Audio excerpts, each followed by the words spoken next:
আজকে আমার হাজব্যান্ড হচ্ছে আমার অনেকটা হেল্প করে দিচ্ছে, জানি না কিসের জন্য।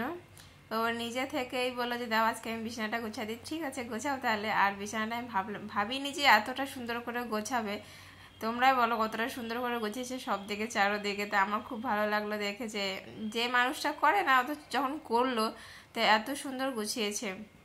আমার খুবই ভালো লাগলো দেখে যে এত সুন্দর পরিষ্কার করে গুছিয়েছে। বাট অতটা ভাবলাম যে গোছাবো এত ঠিকঠাক, বাট এতটা সুন্দর আমি দেখে নিজে অবাক হয়ে গেছিলাম যে এত সুন্দর করে গোছাতে পেরেছে।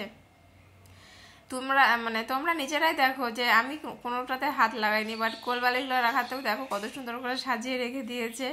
এখন এটা যে ভাঁজ করবে আমি ভাবলাম যে হয়তো ছাদের বাধার করে যেরকম যেরকম করে করবে, কিন্তু না, এটাও এত সুন্দর করে করেছে যে বলারই কথা না। যাই হোক, এবার ওকে দিয়ে মাঝে সাঝে করাতে হবে, কারণ কারোটা একবার দেখে নিলে না, এই জন্য কাউকে বলতে হয় না যে আমি এই কাজটা পারি।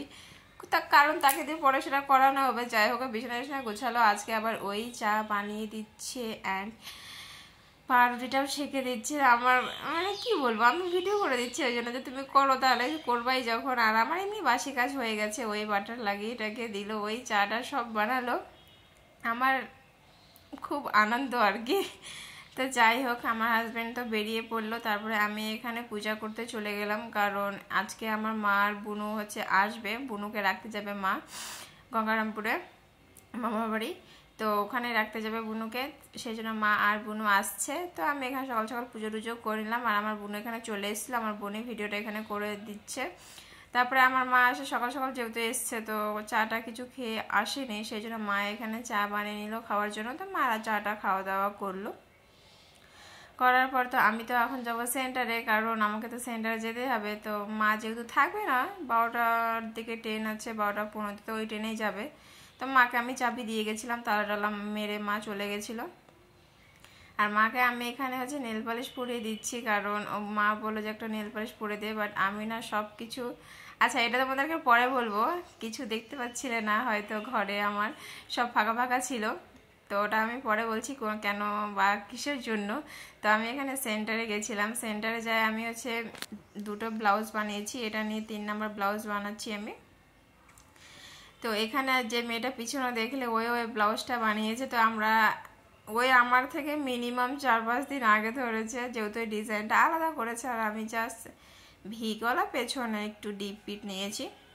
তো আমি ব্লাউজটা 2 দিনে কমপ্লিট করেছি, যেহেতু সবাই মেশিনে বসে, তো সেই হিসেবে আমার 2 দিন লেগেছে ব্লাউজটা করতে। আর এখানে ব্লাউজটা পরে দেখছিল যে ঠিকঠাক আছে কিনা, একটু লুজ ছিল, ওটা একটু সেলাই করে নিলে ঠিকঠাক হয়ে যাবে। তারপরে তো এখানে আসার পথে হচ্ছে আমার যেহেতু আমি আজকে সাইকেল নিয়ে যাইনি আর আমার ভাস্তি যায়নি, সেই জন্য আমি হচ্ছে আমার হাজব্যান্ডকে বললাম, নিয়ে গেছিল, ওই নিয়ে আসলো। আর সময় কুশারের রস খেলাম, খেয়ে সন্ধ্যার সময় হচ্ছে বাবা এসেছিলো। তো কোনো তো একটা ব্যাপার আছে, তাছাড়া তো সেরকম বাবা আসে না। যাই হোক, এখানে মা হচ্ছে গেছিলো যেহেতু গঙ্গারামপুরে, তো বাবার সাথে যাবে বলে এখানে এসেছিলো। তো এখানে বাবাকে হচ্ছে চপ দেওয়া হলো খাওয়ার জন্য। মা ফুচকা খেলো, আমার হাজব্যান্ডও খেলো, আমিও খেলাম। আর এখানে রাতে রান্না করেছিলাম ডাল ভাত, ভিন্ডি আলুর তরকারি, ভারবা ভিন্ডি, কলা আলু ভাজা, কাঁকরোলের ভাজা, ডিম মামলার, এগুলো সব করেছিলাম।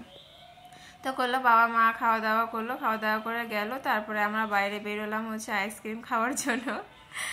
এখানে আইসক্রিম খেলাম, খেয়ে নিয়ে আসার পথে হচ্ছে ডিম তরকা নিয়ে এসেছিলাম, আর রুটি বানিয়ে দিয়েছিলাম আমি, যেহেতু ওগুলো তরকা দিয়ে রুটি খাওয়া যাবে না, সেই জন্য ডিম তরকা নিয়ে এসেছিলাম। তো আজকের মতো ভিডিওটা এইটুকুই। ভালো লাগলে লাইক কমেন্ট শেয়ার আর চ্যানেলটাকে সাবস্ক্রাইব করে দিই। Bye bye.